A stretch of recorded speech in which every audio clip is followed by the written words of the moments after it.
मध्य प्रदेश में अवैध बिल्डरों द्वारा बेशकीमती जमीनों पर कब्जा कर बिना टीएनसीपी और रेरा की अनुमति के प्लॉटिंग कर बिक्री की जा रही है।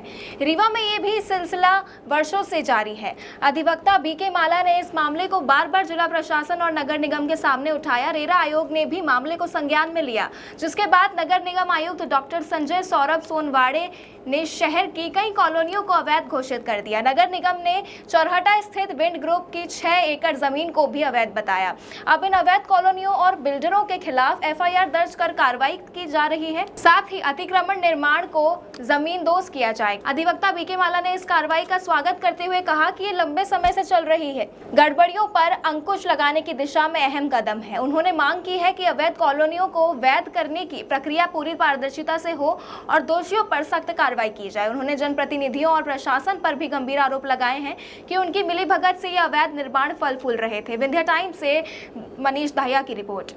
ये कई वर्षों से लगातार आपके द्वारा अवैध कॉलोनी और डेवलपर्स के खिलाफ एक मुहिम चलाई गई थी, जिनके ऊपर कार्रवाई हो, क्या है, किस प्रकार की भी कार्रवाई हुई है, कुछ जानकारी मिली है प्रशासन के द्वारा कॉलोनी को अवैध घोषित कर दिया गया, क्या कुछ? देखिए, रीवा जिले और नगर निगम वार्ड 45 वार्ड के अंतर्गत अवैध तरीके से कॉलोनीनाइजर नगर पालिका अधिनियम 1956 के विपरीत कार्य हो रहे थे, जो हमने लगातार आयुक्त नगर निगम, कलेक्टर रीवा से, अनुभाग रीवा, तहसील हुजूर से कई बार लिखित में आवेदन दिया और आग्रह किया कि रीवा जिले में लगातार जो व्यापक पैमाने पर भूमाफियों के द्वारा या बिल्डरों के द्वारा अनाधिकृत तरीके से भूमियों को बिना डेवलप किए, बिना प्लानिंग के, बिना एनओसी के, बिना मास्टर प्लान के, बिना टीएनसीपी के, बिना रेरा के, बिना डायवर्सन के, बिना प्लानिंग के जो जमीनें सेल आउट कर रही हैं, आम जनता को लूटा जा रहा है, आम जनता के औने पौने दाम पे बेचा जा रहा है,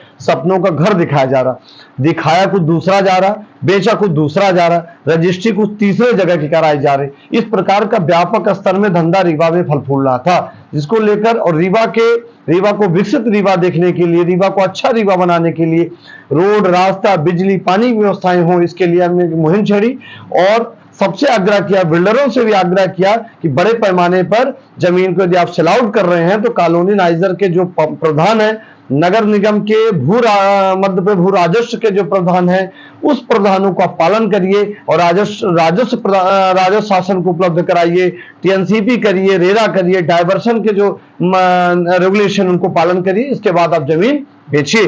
पर रीवा में लगातार कई ग्रुप बना के कई एरिया में, अनुभाग रीवा में और नगर निगम में विशेष तौर से जमीनें प्लाटिंग, कच्ची प्लाटिंग करके बेच रहे थे, बड़े बड़े होर्डिंग लगा रहे थे, वर्कशॉप कर रहे थे, सेमिनार कर रहे थे, प्रोजेक्ट दिखा रहे थे, पर धरातल में वास्तविकता वहां कुछ भी नहीं था।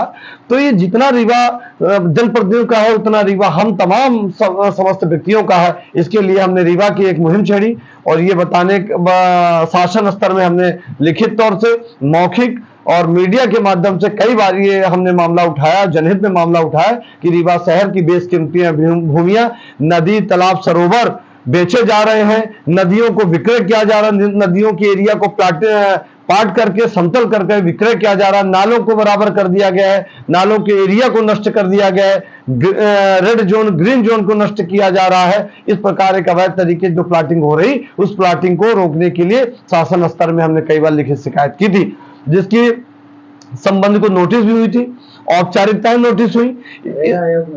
हमने इस मुहिम को लेकर रेरा आयोग को हमने पत्राचार किया था, हमने शासन स्तर में जांच एजेंसियों को हमने पत्र भेजा है कि रीवा में कई माफिया अलग अलग तरीके से, अलग अलग ग्रुपों के माध्यम से, अलग अलग कंपनियों के माध्यम से फंडिंग बाहर से हो रही है। ये बार बार मैं भी कह रहा हूं कि कई लाख करोड़ की फंडिंग रीवा में अकेले हो रही है और बाहर के लोगों का पैसा रीवा में लग के बड़े स्तर में, बड़े अधिकारियों के संरक्षण में और राजनीतिक संरक्षण में ये फल फूल रहा। बिना उनके ऐसी चीजें नहीं फूलती हैं।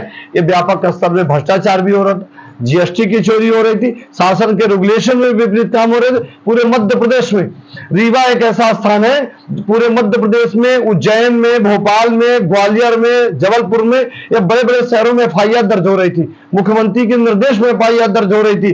परंतु रीवा एक ऐसा जिला है जहां अवैध कॉलोनियां डेवलप हो रही थी, नदियां नाले बिक रहे थे, प्लाटिंग हो रही थी, पर यहाँ एफआईआर नहीं हो रही थी।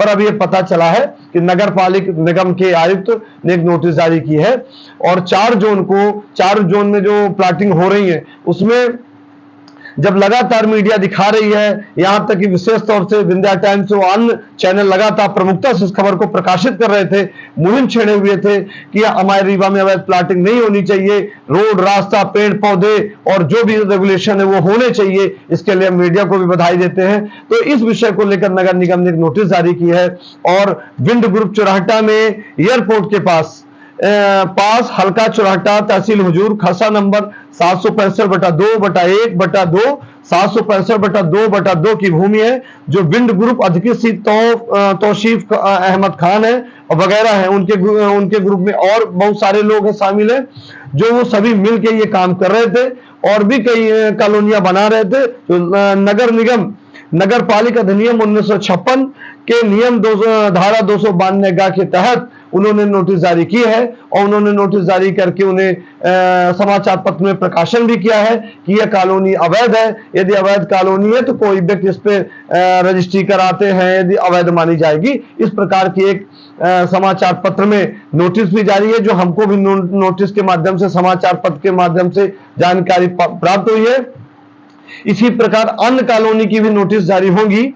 यदि इस पर रजिस्ट्री पर रोक नहीं लगती है या इन पर एफआईआर नहीं होती है तो इस विषय को लेकर हम जांच एजेंसियों को भी देंगे। हमने कई जांच एजेंसियों को भी लिखा है, प्रदेश की बड़ी जांच एजेंसियों को हमने पत्राचार भी किया है, हमने पत्र भेजे हैं और उनके पुख्ता प्रमाण भेजे हैं। लगातार रीवा जिले में जिस प्रकार की अवैध कॉलोनी डेवलप हो रही है, कॉलोनी डेवलप होनी चाहिए, वो अवैध कॉलोनी नहीं होनी चाहिए। इसलिए कि लोग अपना घर लेना चाहते हैं, अपने घर को सेटलमेंट करना चाहते हैं, व्यवस्थित होना चाहते हैं, पर वो फर्जी नहीं होनी चाहिए, वो संपत्ति कर उनके जमा होनी चाहिए, उनकी कॉलोनी वैध होनी चाहिए। इसके लिए विशेष तौर से जो बिल्डर डेवलप कर रहे हैं तो वो कॉलोनीनाइजर अधिनियम के वरिष्ठ प्रावधानों के तहत करें, नगर पालिका अधिनियम 1956 के प्रावधानों के तहत करें, रेरा एक्ट के तहत करें, वह जो टीएनसीपी डायवर्सन रेगुलेशन बने हुए हैं उसके अंतर्गत करें। हमारा रीवा अच्छा हो, हम भी चाहते हैं। जैसे कॉलोनी को नगर निगम ने अवैध घोषित कर दिया है, तो अब अगर इसमें कोई भी वो होगी तो क्या कुछ नियम होता है कार्रवाई होने के? देखिए, यदि अवैध की गई है तो अवैध है। अवैध के लिए रजिस्ट्री नहीं होनी चाहिए। अवैध कॉलोनी को रजिस्ट्री यदि कराता है तो अवैध मानी जाएगी। वह शासन के जो रेगुलेशन है उनको यदि फुलफिल नहीं करते हैं, अब इनके खिलाफ एफआईआर होगी। यदि किसी प्रकार का विक्रय करते हैं, जब कॉलोनी अवैध है तो आप किसी प्रकार का विक्रय, दान, लीज, अंतर नहीं कर सकते। तो पहले आप कॉलोनी को वैध करेंगे, फिर आप कॉलोनी के जो जिसके बाद आपके द्वारा एक बड़ी कार्रवाई की गई। ऐसे कितने बिल्डर्स हैं जिनको चिन्हित करके अवैध कॉलोनी घोषित कर दिया गया? अभी कुल मिला के जो अभी तक की प्रक्रिया थी उसमें 121 कॉलोनी चिन्हित थी, उसमें से 109 कॉलोनीज पे कार्रवाई पूर्व में ही प्रकाशित हो गई थी। कुछ कॉलोनी छूटी थी जिसमें सर्वे नहीं हो पाया था, किसी कारणवश फाइल्स नहीं थी, तो उसमें हमारे यांत्रिकी दल द्वारा समय मांगा गया है, तो उसके अनुसार जल्द ही बाकी लोगों का प्रकाशन भी कर लिया जाएगा। जो कुछ पूर्व में चिन्हांकित नहीं थी कॉलोनीज़, ऐसी कॉलोनीज़ भी चिन्हांकित करके उनका भी प्रकाशन किया गया है ताकि उन पे भी एफआईआर दर्ज कराने की कार्रवाई हो सके। हर जोन से प्रकाशन हो चुका है। कुछ कॉलोनीज़ अभी भी उसमें शेष है क्योंकि हमने सर्टिफिकेशन मांगे हैं सभी जोनल ऑफिसर्स के कि कोई भी इसके बाद ऐसी अवैध कॉलोनी शेष ना रहे जो इस पे हमें कार्रवाई करना बाकी है, तो इसके लिए सर्टिफिकेशन भी लिया जा रहा है। जैसे इनको अवैध घोषित कर दिया गया तो क्या कुछ इनके ऊपर कार्रवाई की जाएगी उसके बाद? इसमें 2 तरह की प्रकाशन के बाद कार्रवाई होती है, एक तो ध्वस्तीकरण की होती है और एफआईआर की होती है। तो ये इसका समय ख़त्म होने के बाद में दोनों कार्रवाइयाँ पैरेलली की जाएगी। ऐसे लोग जो अपने सपने सजाए हुए थे घर का लेकर, मकान का लेकर, जो काफ़ी गरीब लोग हैं जो, तो उनको जो घर खरीद उनके लिए क्या कुछ किया जाएगा? क्या कुछ ये तो अनफॉर्चुनेट है कि उसमें प्लॉट खरीदे गए होंगे, बट उसके प्रयास किया जाएगा कि इसके प्रचार प्रसार भी हो ताकि अभी इसके बाद कोई लोग उसमें प्लॉट्स ना खरीदे, या इस तरह के प्लॉट्स अगर कार्रवाई एक बार होती है तो लोगों में भी अपने आप अवेयरनेस आता है कि ऐसी जगह पे प्लॉट्स नहीं लेना चाहिए ताकि कार्रवाई होने की संभावना भी रहती है। कुछ ऐसी कंपनियां जिनका नाम बताएंगे क्या, जिनका कार्रवाई की गई है? अभी जो कंपनीज़ का नाम तो नहीं पता मुझे, पर प्रकाशन विधिवत न्यूज़पेपर में ही इनका सभी का किया गया है, तो सभी के संज्ञान में होगा।